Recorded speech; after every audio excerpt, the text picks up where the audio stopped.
چطوره؟ من امیر هستم و اینجا چنل A.Developer. امیدوارم هرچی که هستید حالتون عالی باشه. خب امروز اومدم بهتون یاد بدم که چجوری این همچین لوگویی طراحی کنید. همین لوگو، همین در اصل چی میگن، همین الگو با همین لوگو رو با همین الگو طراحی کنم براتون، طراحی کنیم با هم.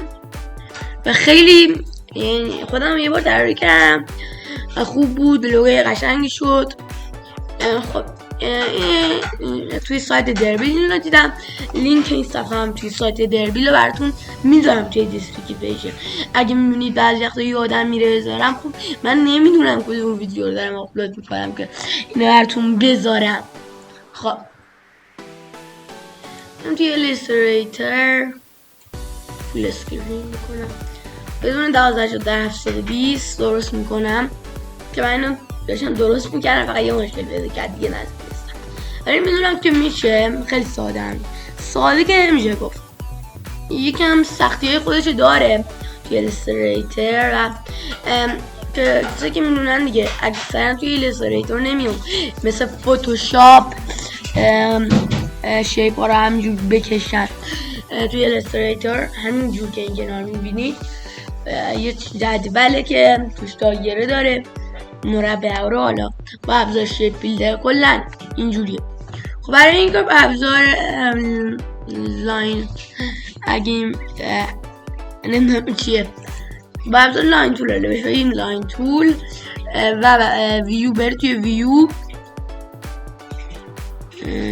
توی قسمت رولر، اگه قسمت رولر کوش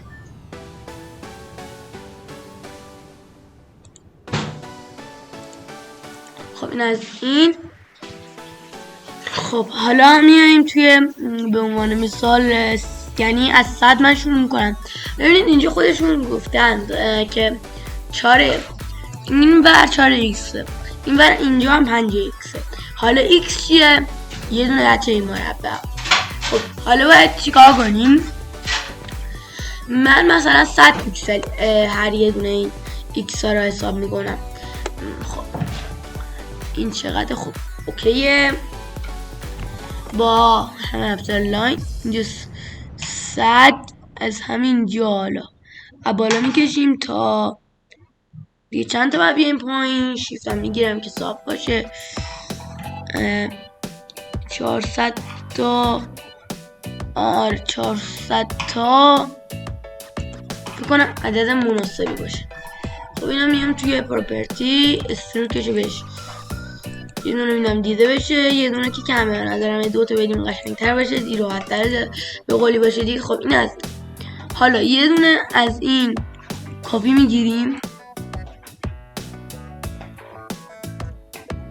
کنترل زد، البته شیفت هم میگیرم که در همین راستا بره جلو. یه دونه دیگه ازش میگیرم، حالا 1 و 2 3 قسمتش اوکیش شد. البته بچه‌ها البته یه دونه اینجا هم میگیرم، اینجا هم حتما باید داشته باشه. ای خدا. خب اینو دقیقا میارمش توی اینجا. خب این از این یه 3 قسمت شد الان. خب اینجا میام شیفت میگیره، البته شیفت که خالی که نه، شیفت آلت باید بگیرید تا کپی کنه و اینجا باید اینجا بید تقریبا دیگه همه یه خوبه، مناسبه به نظرم. الان یه دونه دیگه هم میگیریم. خب تا همینجا. خب این از این. الان این مشکل که نیست. این 500 0 تا 500 1 و 2 3 و 4 و 5 تا دقیقا اوکی. خب اینجا میام از 100 تا میام همینجا دقیقا میکشم، دقیقا اوکیشه. اینو میکشم تا 500 تا این پس. دقت کنید تا پس بیاد در واقع، تا ببینید اینجا این انکرش یکم بکشید بیشتر از پرچت تا که این بشه این قسمت ها تبدیل به شیپ کرد.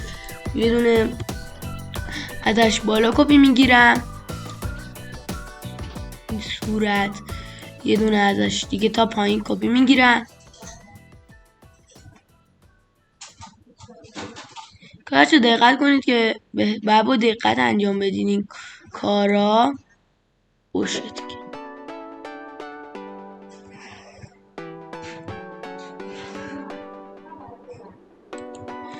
من از این یه دونه کپی دیگه میگیرم اینو در همین جا و یه دونه دیگه هم میگیرم اینو دیگه و برسونم به این کرایه. خب اینجوری به این صورت دقیقاً.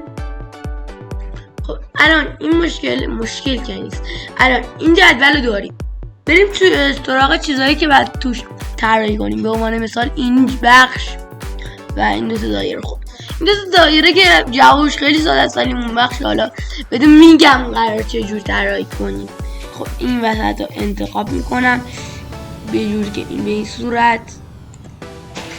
ببینید بچه دقیقا به این صورت بکنید. البته این بالشو ببینید،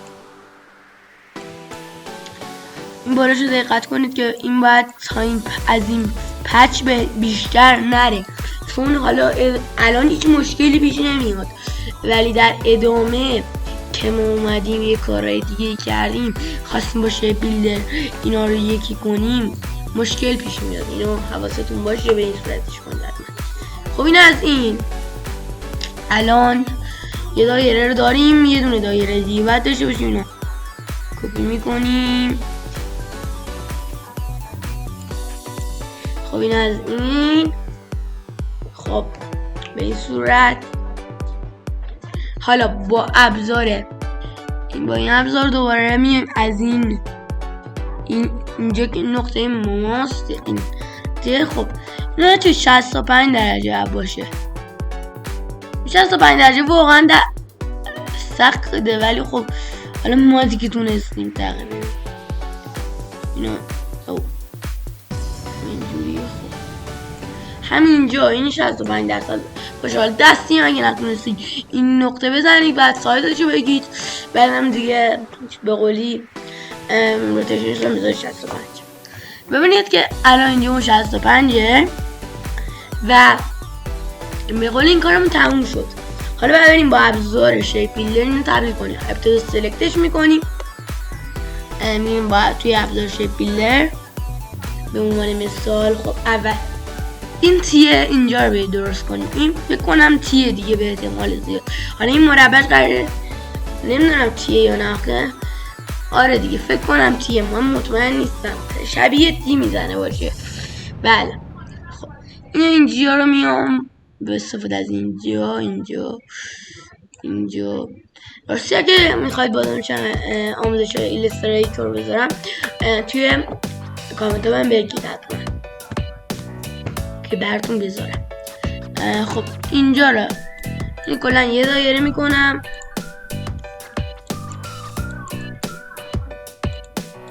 خب اینم دیلیتش میکنم. البته الان بچه دیلیتش نکنید، الان هم زود بود برای شیپ اینو بخوام به قول همین کار کنم باشه. الان بهتره، البته هنوز که شیپه اینو باید اینجوری هنوز نکلا. خب این از با ابزار شیپ بیلدر میام اینجا. البته بچه دقت کنید اول حتما سلکتش کنید و بعد بیاید با ابزار شیپ بیلدر. خب حالا میایم اینجا که اوکی، اینجا رو درست میکنیم به این صورت. خب اینجا رو میایم درست میکنیم به این صورت و میایم بالا رو درست میکنیم. از اینجا میریم اینجا حتی اینا همشون یه رنگ نیست، پس این کار نباید میکردیم. حتما اینو باید یه دونه کنیم برای خودش، این دوتا هم باید یه دونه کنیم، این پایینو که یه دونه هست اینو باید یه دونه کنیم، بعد پاکش میکنیم. حالا اینجا رو فعلا کاری نداریم. باز اینجا هم یکی میکنیم، اینجا هم یکی میکنیم، اینجا هم یکی میکنیم، اینجا هم یکی میکنیم، برای خودش هر کدوم یکی میکنیم. اینم که دیگه یکی میکنیم که کلا مستقیم پاکش کنیم. این تا پایینی هم این سه تا پایینی هم همینطور. خب بریم سراغ فعلا یکم تمیزکاری. ابتدا اینو پاکش میکنم، این نقطه هایی هم که مونده چند تا جا پاکش میکنم.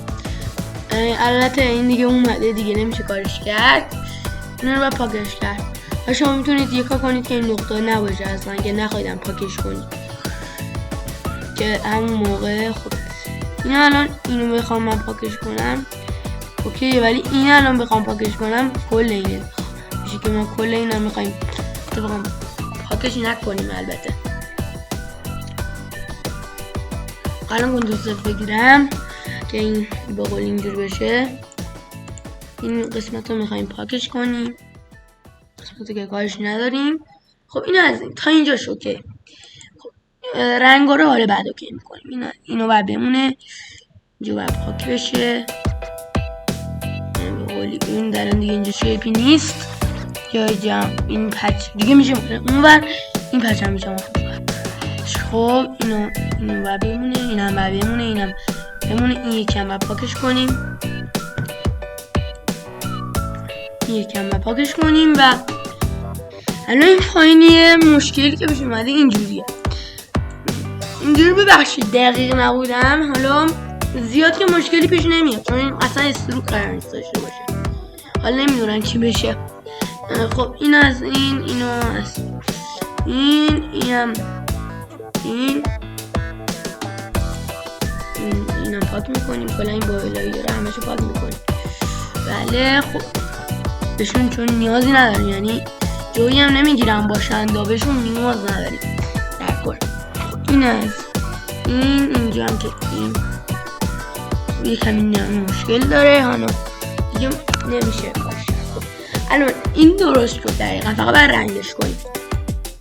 میام اینجا بازار این ابزار. خب اینم رنگش میکنم. خب تا اینجا این دوتا اوکیه، اینم پاکش میکنیم. حالا خب اینو میام از اینجا یعنی رنگ اینو تا این کرم پاکش میکنیم دیگه. میشه پاکش کرد اگر فیل بشه. و خب اینم انتخاب میکنم و از اینجا این رنگ رو بهش میدیم. این یکی هم انتخاب میکنم. رنگ بندیش دیگه دست خودتونه. و کلا حالا این لوگو هم نمیدونم بشه استفاده کردی یا نه، کپی رایت داری یا نه نمیدونم واقعا. ولی خب دیگه با ایلوستریتور کار کردیم که بتونید لوگویی تقریبا دقیقا شبیه این که نمیشه، واقعا سخت. البته وای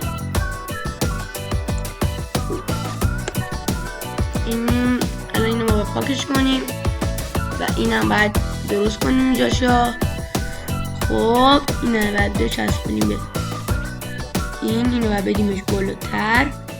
خب این از این ممنون میشه که ویدیو رو لایک سابسکرایب بزنید بزنید تا جدیدترین ویدیوهای من با خبر شید. اگر از این ویدیو خوشتون اومد لایک کنید دیگه، شما لایک کنید انرژی میگیرم. و دیگه دیدید که دقیقا تونستیم با همین ظرافت و تمیزی، البته یکم اینو باید بیاریمش سمت راست‌تر که دیگه کاری نداره دیگه. دقیقا همین لوگو رو طراحی کردیم با لوگوی در واقع با الگویی که ایشون گذاشته بودن. حالا لینک همین صفحه هم توی سایت ادوبی براتون میذارم. به نظرم شما هم بیاید کنار پروژه‌تون اگه میخواید طراحی کنید، حتی اگه آموزش من هم دیدید تا راحت‌تر بتونید طراحی کنید دیگه. تا ویدیو بعدی بدرود.